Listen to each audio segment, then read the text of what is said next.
amigos, un saludo muy cordial. El pastor Luis Aguiluz con ustedes para compartir el repaso de la lección de esta semana. Estamos saludando a todos nuestros amigos y hermanos quienes están siguiéndonos a través de las redes sociales. Gracias a todos aquellos que están compartiendo en este video, a todos aquellos que están dándole un like, a todos aquellos también que están suscribiéndose para recibir los videos semanalmente. Queremos también que nos compartan sus pedidos de oración y seguiremos orando por cada uno de ustedes. Que el estudio de la lección nos ayude a conocer más de nuestro Dios y que nos preparemos juntos para cuando Él venga por segunda vez, nos lleve para estar con Él para siempre. La lección de esta semana, lección número 12, se titula La cosmovisión bíblica.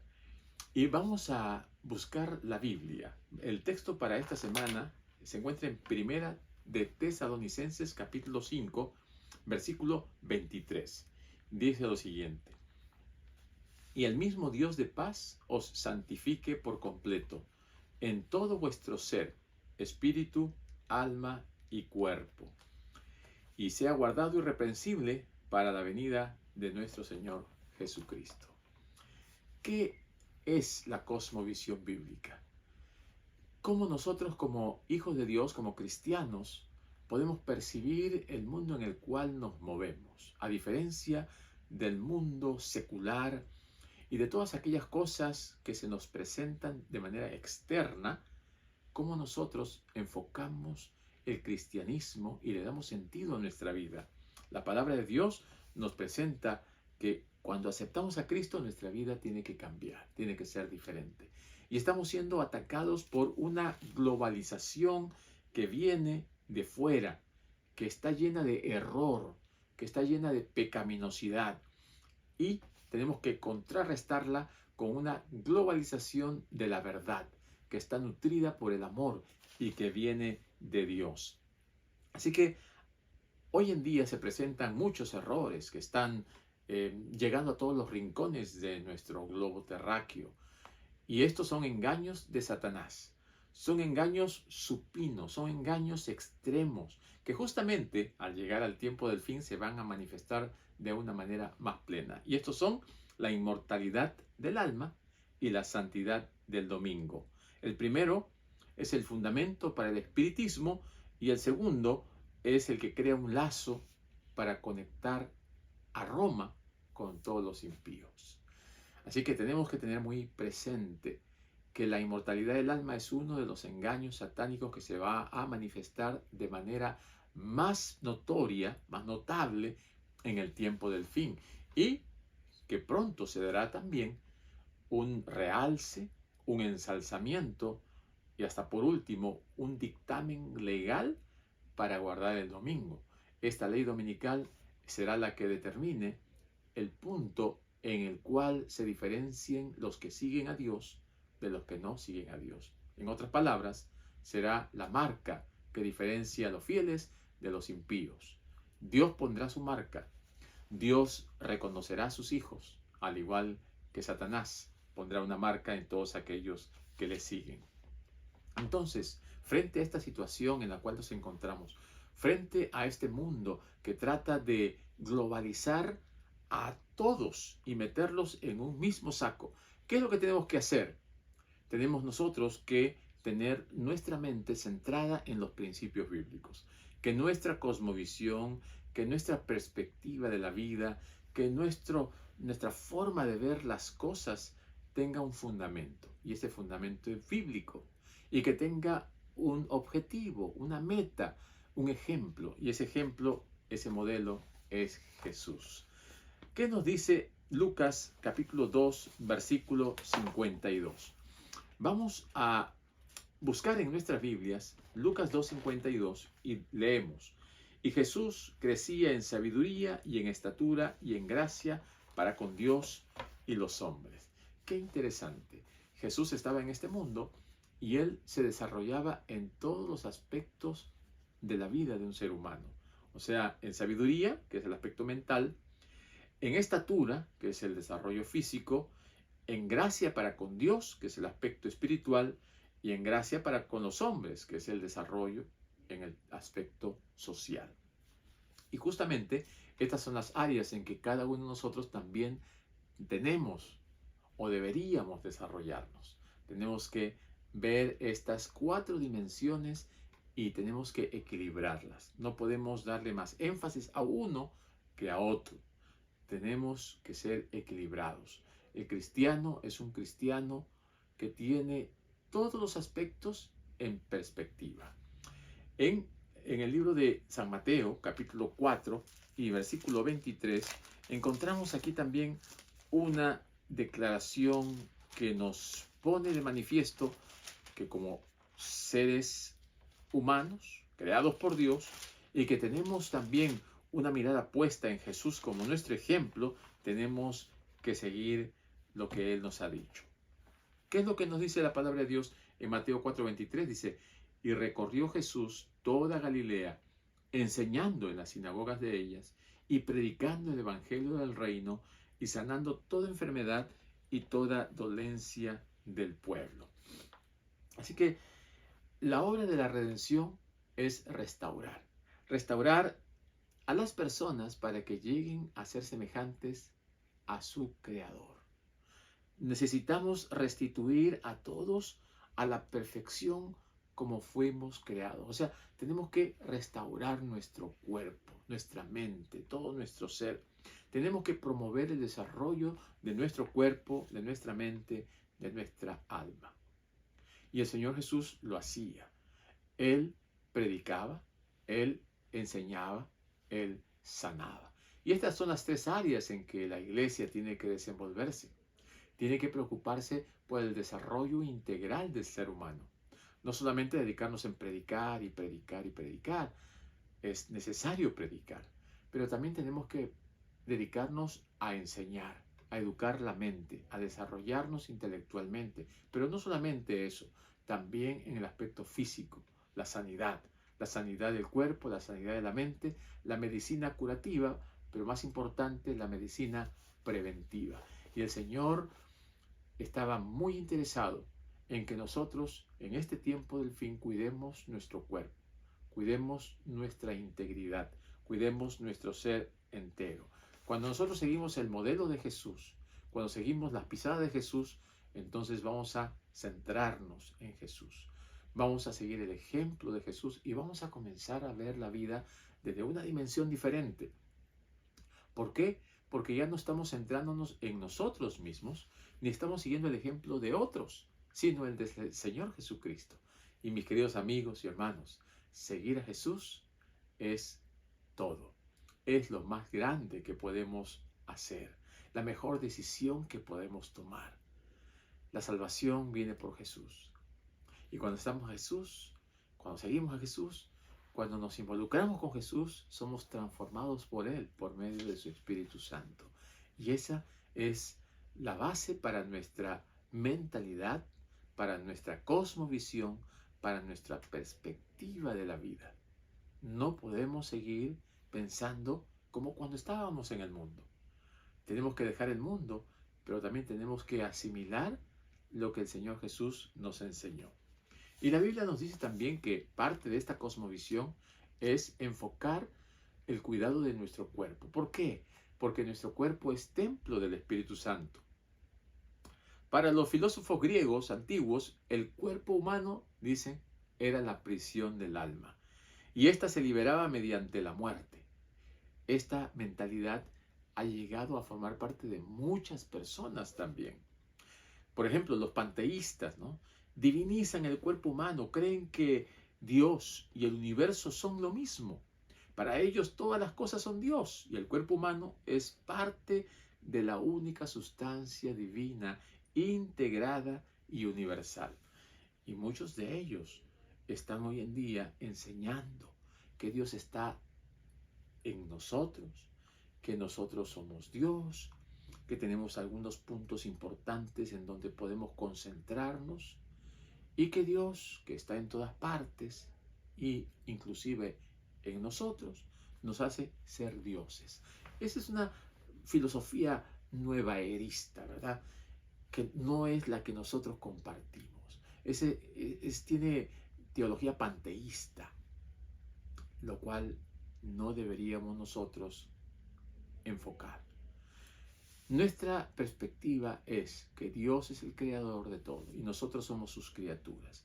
Y Dios quiere restaurarnos y quiere que lleguemos a restaurar nuestro ser entero cuando Él venga por segunda vez a través del poder del Espíritu Santo, el poder de Dios, que es capaz de levantar a los muertos de la tumba y rehacer este cuerpo. Y a los vivos también transformarlos en una nueva persona con un cuerpo inmortal, pero todo esto como un don de Dios. Esta es la enseñanza bíblica. Ahora, 1 Corintios 3, 16 y 17, como también 1 Corintios 6, 19 y 20, nos dicen que tenemos que reconocer que nuestro cuerpo es el templo del Espíritu Santo. Somos de Dios, le pertenecemos a Él. Y el que destruye su cuerpo, Dios le destruirá a Él. Y también nos dice que todo lo que hagamos, debemos hacerlo para la gloria de Dios. Este principio es fundamental, es importante, es trascendental. Porque aquí marcamos la diferencia entre lo que hacemos en el mundo y lo que hacemos cuando estamos en el camino del Señor. Todo para gloria y honra de Dios. Aún en lo que comemos, aún en lo que bebemos, aún en lo que miramos, aún en los lugares a los cuales frecuentamos, debe glorificar a Dios, porque esta es parte de nuestra vida como hijos de Dios y es nuestro testimonio ante el mundo, porque somos cartas abiertas. Tanto Adán como Eva fueron creados a imagen y semejanza de Dios. Y esto era lo que ellos reflejaban en su carácter, la imagen y el carácter de Dios. Y no solamente el carácter, también el aspecto físico. Lo que pasa es que a través de los siglos y como consecuencia del pecado nos hemos ido degenerando. Nuestra capacidad mental ha ido decreciendo. Los años de vida han disminuido. La fortaleza del hombre también. La estatura del ser humano también. El pecado ha traído secuelas tremendas, grandes.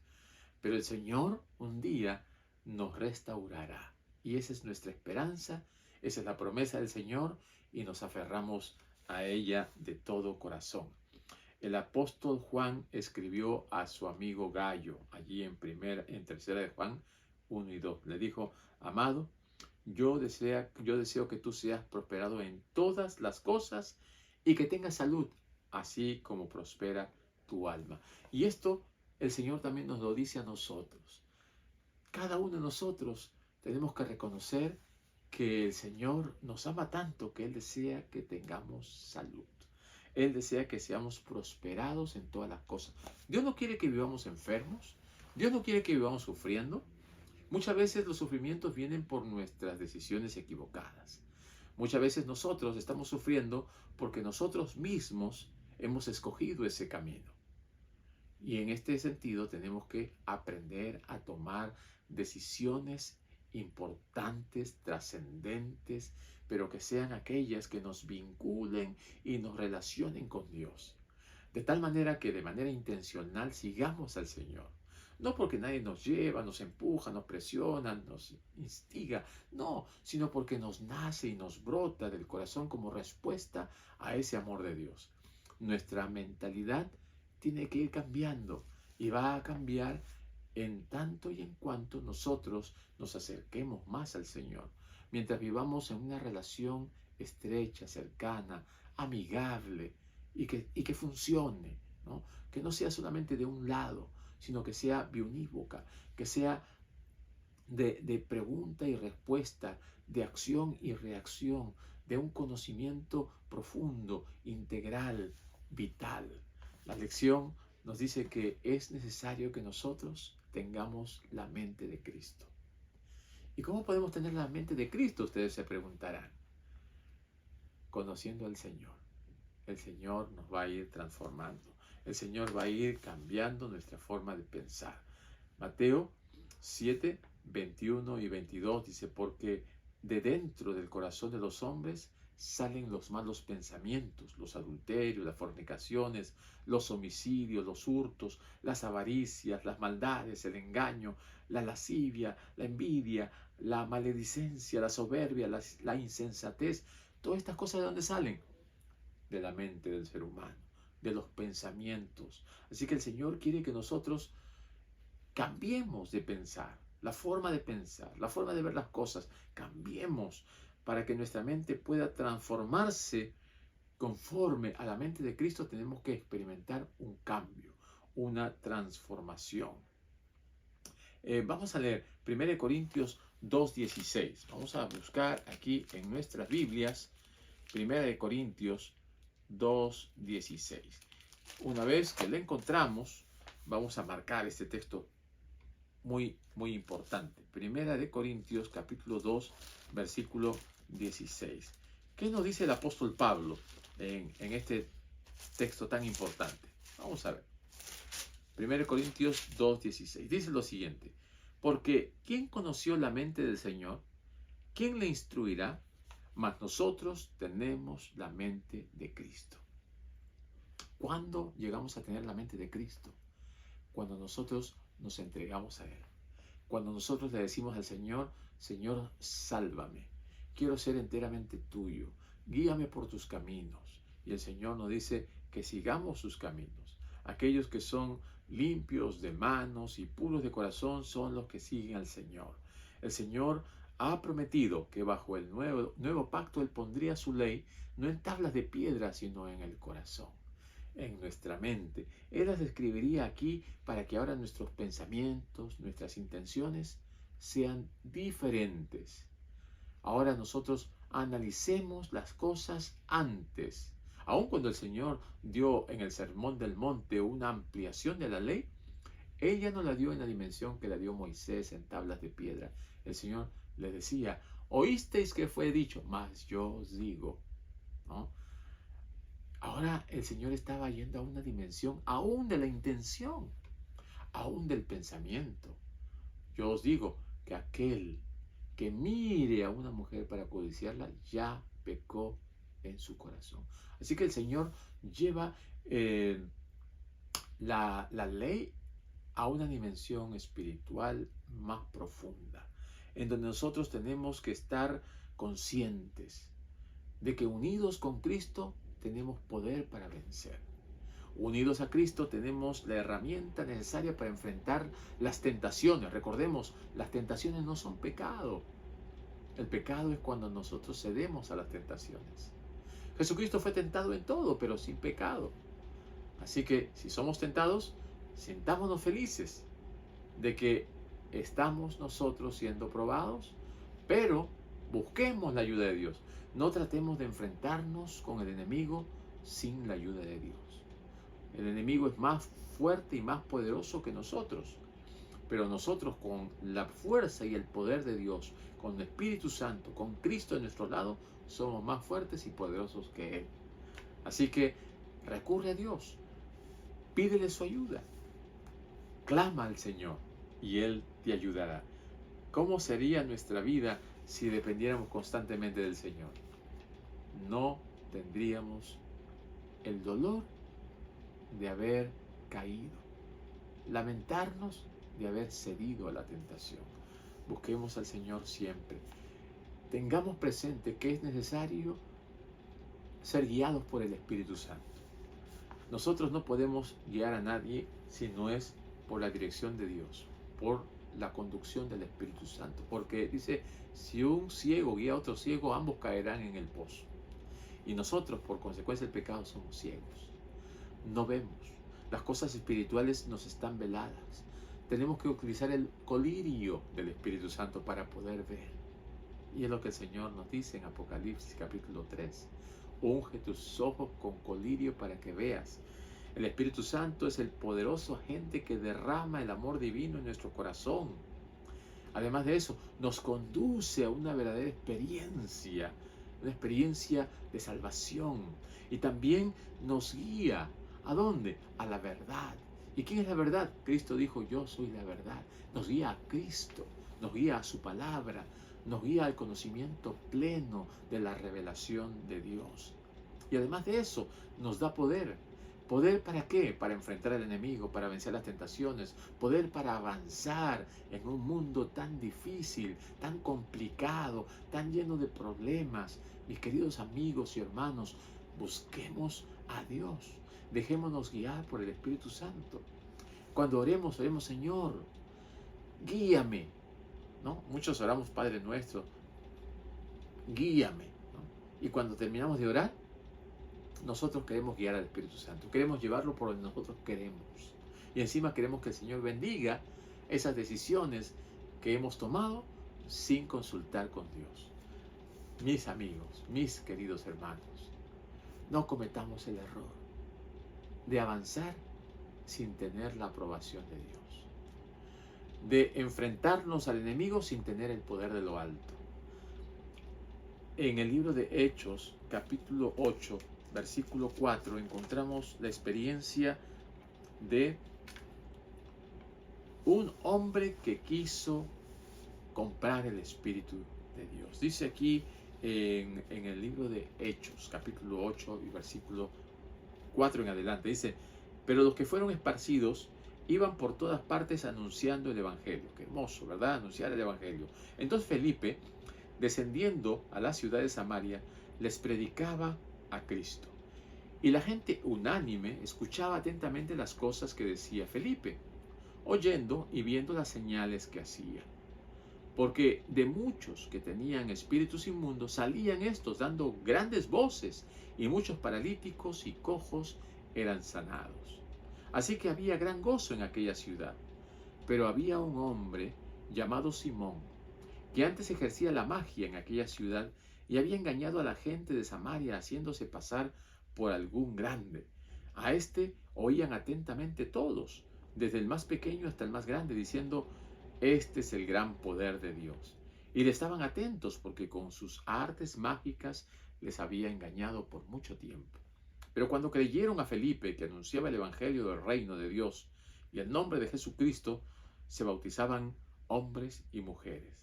También creyó Simón mismo, y habiéndose bautizado estaba siempre con Felipe, y viendo las señales y grandes milagros que se hacían, estaba atónito. Cuando los apóstoles que estaban en Jerusalén oyeron que Samaria había recibido la palabra de Dios, entonces enviaron allá a Pedro y a Juan, los cuales, habiendo venido, oraron por ellos para que recibiesen el Espíritu Santo, porque aún no había descendido sobre ninguno de ellos, sino que solamente habían sido bautizados en el nombre de Jesús.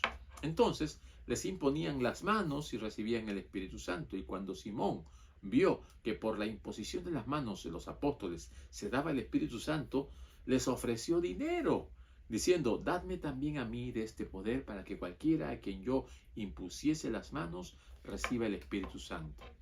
Entonces Pedro le dijo: tu dinero perezca contigo, porque has pensado que el don de Dios se obtiene con dinero. No tienes tu parte ni suerte en este asunto, porque tu corazón no es recto delante de Dios. Arrepiéntete pues de este tu mal, y ruega a Dios si quizá te sea perdonado el pensamiento de tu corazón.